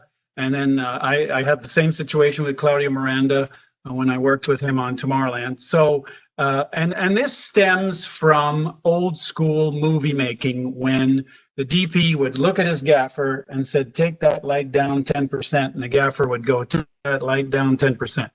And so imagine now with the countless of fixtures that we have and the giant rigs that we have and the truck package that we have, imagine a DP saying, take that light down 10, take that light down 10, take that light up 10, take that light up 10. That whole process now is just taking way too long. And so now you got a lot of gaffers that are finally realizing that in order for the process of movie making to come together and to make our days, because instead of 80 days, a studio will say you've got 53. And then, of course, the AD goes, and he tries to make a schedule for 53 days. And it's just impossible to do the old style of repeating what the DP said. So HME is not fun because now you've got the DP in this ear, you've got the gaffer in this ear, and you hear the camera commands, you hear the cameraman developing the shot. But the cool part of this, even though it's complete mayhem and whole brain separation of hearing the calls, now at least you're hearing what the DP really wants ahead of time. And you can anticipate that the gaffer is going to call for a new light. So now you're ahead of the game a little bit more. It's really annoying, but at the same time, it's really beneficial. And so I think it's really important to be a part of that. And at that point, then it goes back to Scott. I have 2 monitors, really small. We all use the same ones. And it's fun because instead of having a giant monitor and missing all kinds of stuff because you can't do this, it's better to have smaller monitors. See the entire shot really quickly. And then in the old days, I used to wear Comtex to hear the actors talk. Now I don't have a third ear, so that's not possible. But still, I think it's really important for me. Yeah. For me, it's important to be close, but not too close, because I'm going to hear the DP anyway. And I'm not going to hear the gaffer repeat what the DP is saying, because the gaffer is also on HME and he hears the DP talk to me. So I think it's really working well now to do it that way, because it really gets things going fast. And then I want to add to that real quick what Benoit said about hearing stuff before it's actually called out. You know, Benoit mentioned the context. Context is when we listen to audio from the microphone from on set, and so that's so we're hearing more like the actors. But what's nice about that, and I actually like having that in my ear almost all day, is because sometimes the boom guy just has that mic open all day. And so you can hear conversations on set without anybody even knowing that you're really listening in. So you can hear things being discussed, like, you know, something that's about to come your way, and you can just get you a little bit more prepared for what's about to happen. And it makes you look like you're some sort of like wizard that just... Yeah, and it's sad. It's sad because now I can't do that anymore. Yeah. Yeah, but it's helpful. Yeah, and we do have a lot of things in our ears. Who else wants to chime in about wireless? Dave Slockey, go ahead, Dave Slockey. I don't use wireless ever. I totally moved away from it after working with Brian on Passengers, when we had to go out and buy 200 ArtNet nodes and thousands of feet of cable when we realized our wireless network was getting crushed and we couldn't do remotes.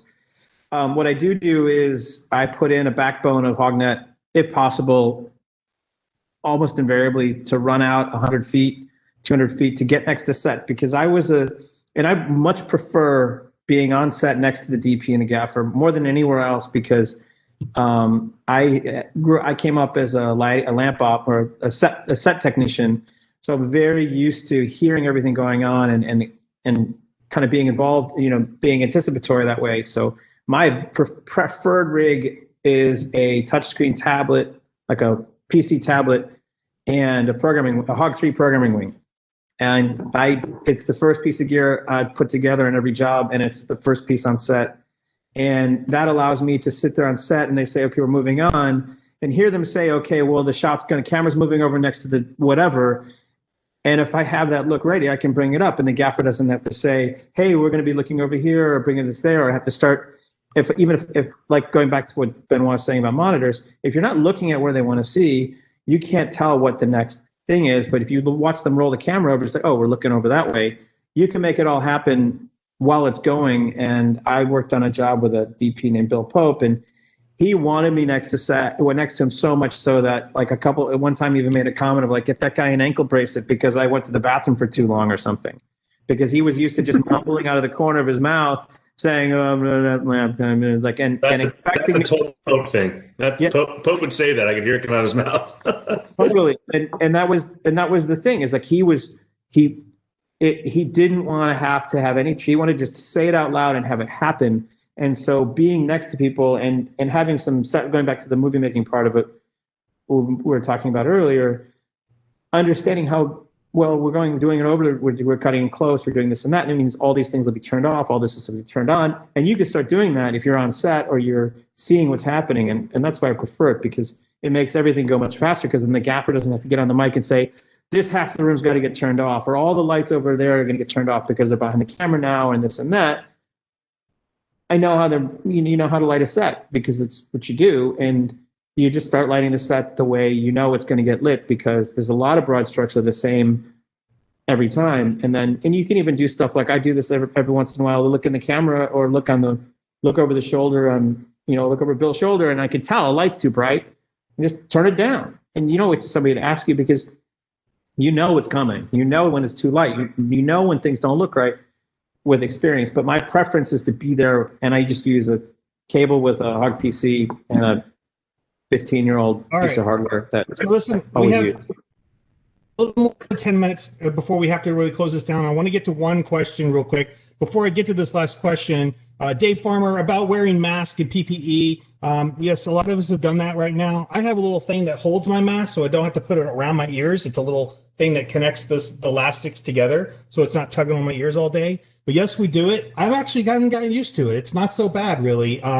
I think it's going pretty good so far. We do a lot of COVID testing during the weeks too and stuff like that. So for that part of it, I'm just going to brush that off and just say, yes, we're doing it. It's working, and we're getting by. Now, real quick, I'm gonna hand this over. I think I'm going to start with Elton. Kyle Strickland is a recent high school grad who asked a question. He's actually contacted me personally a couple times, and he's going to college, I believe, right now, and he's speaking for all the students out there. They want to ask him about what are some things they should pay particular interest in as far as wanting to get onto a film set and do lighting or programming. Elton, do you have anything you could say about that?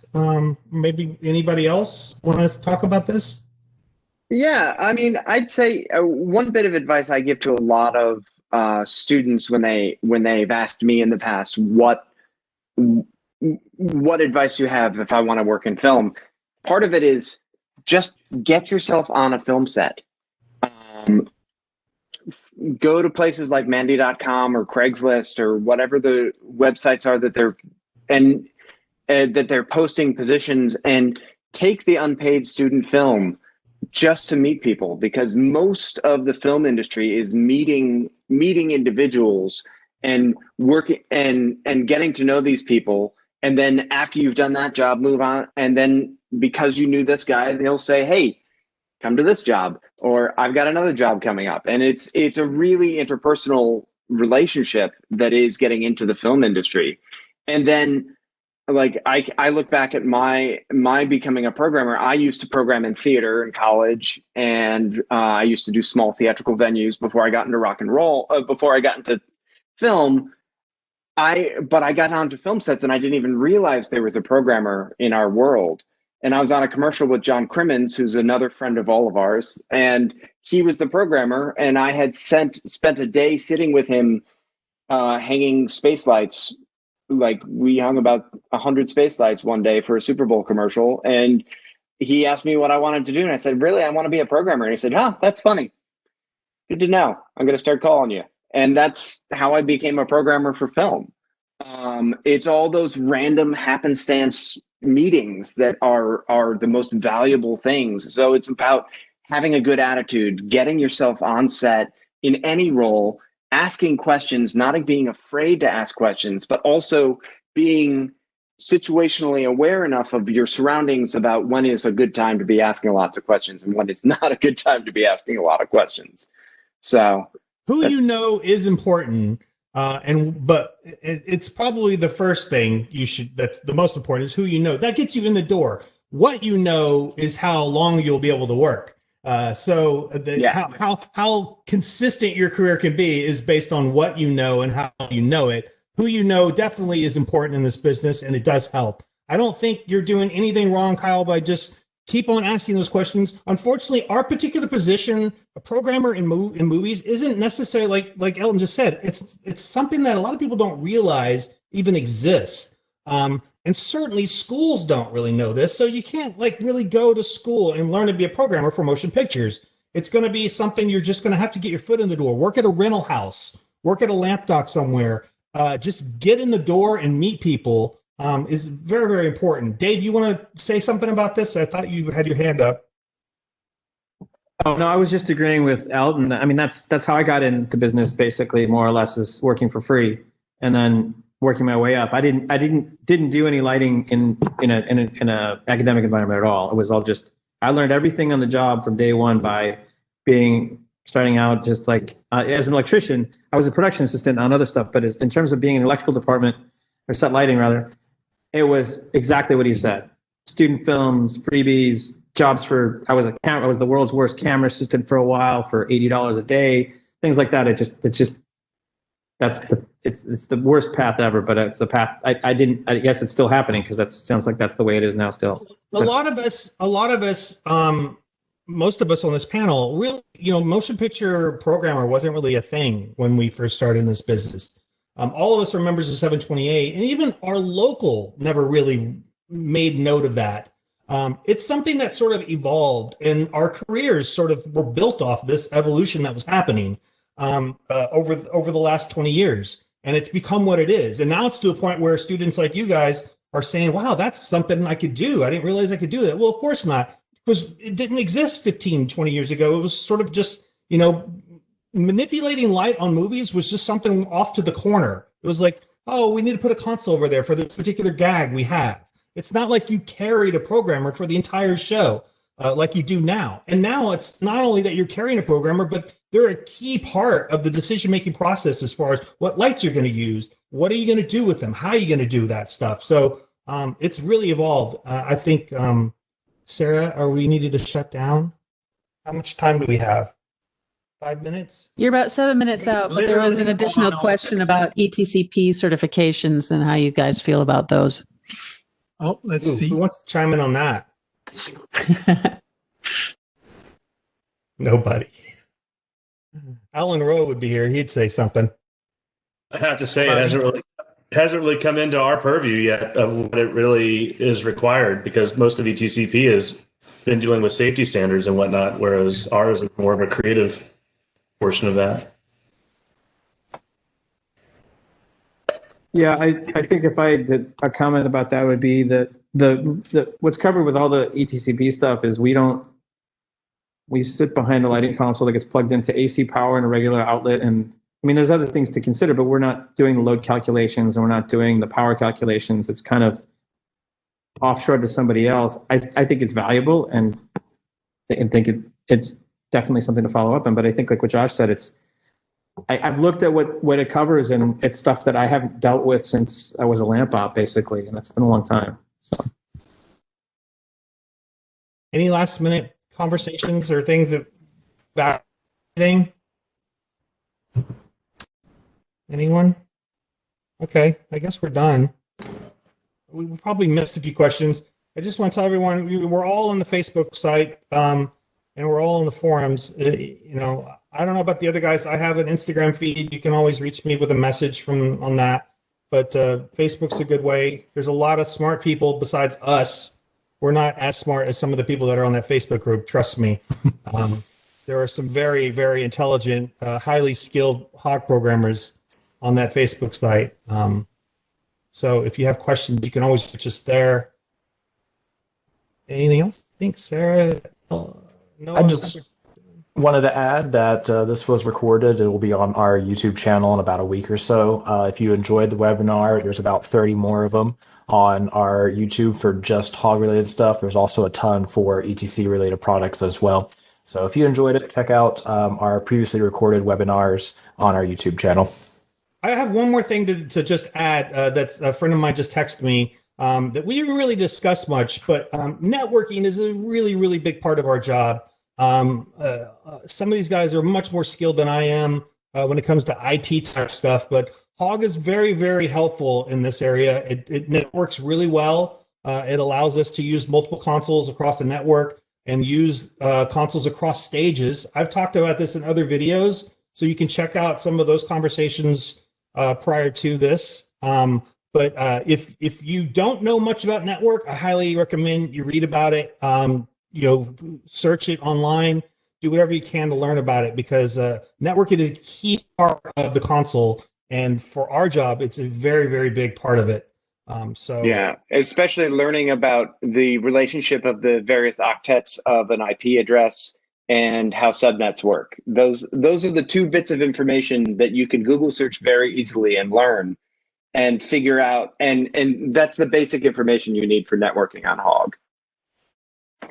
And static IP addresses across the board. Static. No DHCP. Absolutely. No DHCP. DHCP is the devil. Nobody likes DHCP. Knowing the name of all the people that are on your crew are important. Hashtag static IP. Yeah. Very good.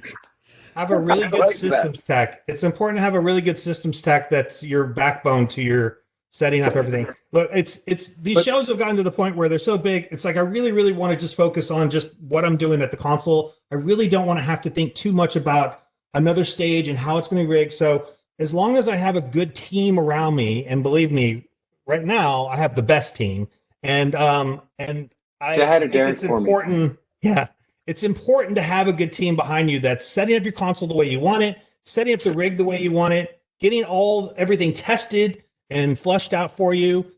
Because In live events, you're dealing with one stage. You're dealing with the stage, the show. So you can spend the time you have allocated for that. And it's great. For us, it's multiple stages. It's multiple locations. It's like doing multiple shows all within a 3 or 4 month period. So you really have to have a team that supports you in this area. I can't stress it enough how important these people are. I could never do my job without those people setting everything up the way they do. Very, very important. Mm-hmm. Be prepared to be on a job where you don't get any of that. Yeah. Where you're doing where there's literally not one single person you can say, go lay in, go set up the nodes or this and that, or do the servers. I mean, it happens, especially on smaller stuff or faster jobs, and you're just like, well, you do it all. So and that's a good point Dave brought up. Not everything is a big $200 million movie. A lot of us do commercials, maybe a music video from time to time, or maybe just a single 1 day off job that you just, or you might more 1 weeker or something like that. And you're right. Dave's right. We don't always have that kind of a team. That's why they spoil the hell out of us on those shows. Because then when you go off and you're all by yourself, you got to do it all by yourself. Just takes a little more time. That's all. I'll say something as far as, I missed the first half of this, but I'll sort of say the same thing David just said. The one thing that happens if you're going to work in the motion picture industry, whether it's film, video, as far as data networking or console programming, you have to realize you are the resident professional on that set. So if something goes wrong, it's all going to come down to you. Doesn't matter what chair you're in or who your team is. When that all falls apart or they all leave and you're working on a night shoot and there's something that happens, you're the resident professional that handles IP, the networking, the nodes, the console, the fixtures, the addressing, and everything. So sometimes the pressure is on you or not on you when you have like this great team of people around you. But when that team isn't there, that's all still going to fall right on top of you. So always be prepared for that.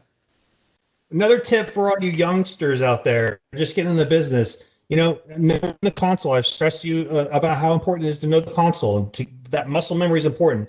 Knowing the console is half the battle. You have to know the lights too. You got to know what the lights are capable of doing, what they can't do, what they can do. That's equally as important as a console. Just because you know the console real well, if you don't know the lights and what they're capable of doing, you're only getting half the job done. So know all of it. You need to know all as much as you can. So and there's videos and people out there that can help you. So that's very important. Yeah, the number of phone calls and Facebook posts about. Oh yeah, I was just going to say the number of phone calls and Facebook posts that I've fielded in my years about sky panels not being able to turn them into party colors. How do I do this? And it's just knowing the light, knowing how the light functions, and being familiar with all the equipment, just to kind of piggyback on what Scotty said.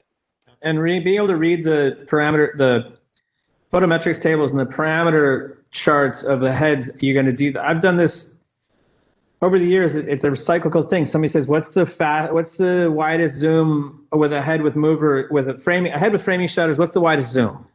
And then you pull them all together and you send them off, and you're constantly pulling this information together because the gaffers don't know. They really don't know. And because they don't use it. And they rely on us to be able to, somehow magically know every single light that was ever made. I don't get it. I mean, like, they're like, you just went to LDI. So how come you don't know about this light? I'm like, well, they have 15 lights in that one manufacturer. I don't know. I mean, but you just cover it and you look it up. But yeah, understanding how to look up what all that light can do without having to have it plugged in and going and turning the wheel and say, oh, it moves pretty quick, to know what the pan rate is or this stupid stuff like that. It's just, that's a very helpful thing to do, to be able to assess a fixture without ever getting it out of the box. That helps. Gentlemen. You'll be asked. So thank you so very much for spending some time with us today. I hope this was useful information to our attendees, and I certainly could continue to listen to you guys just carry on for hours. But sadly, we have to call this one. So as they've said, you can find these guys online in various ways. You can find us also online in various ways. I'm in the Facebook group as well, or you can contact me at Sarah Clausen at etcconnect.com if you have requests or questions or things like that. And we will, as Noah said, get this thing posted, and I will post a link back to this session back into the Facebook group as well, which is where I'm guessing most of you heard about it. But anyway, thank you so very much for participating. It was fascinating, as always, and I look forward to seeing you in real life at some point. Thanks, Sarah. So stay well. Thanks, Noah. Thanks, Noah. Of course, if y'all ever need support, technical support, support@highend.com will always be your best option for getting official technical support. Thank you. All right. Thank you, everybody. Thank you. Thanks. Thanks, guys. See you, fellas. Bye, everyone. Thanks. Bye. Stay safe.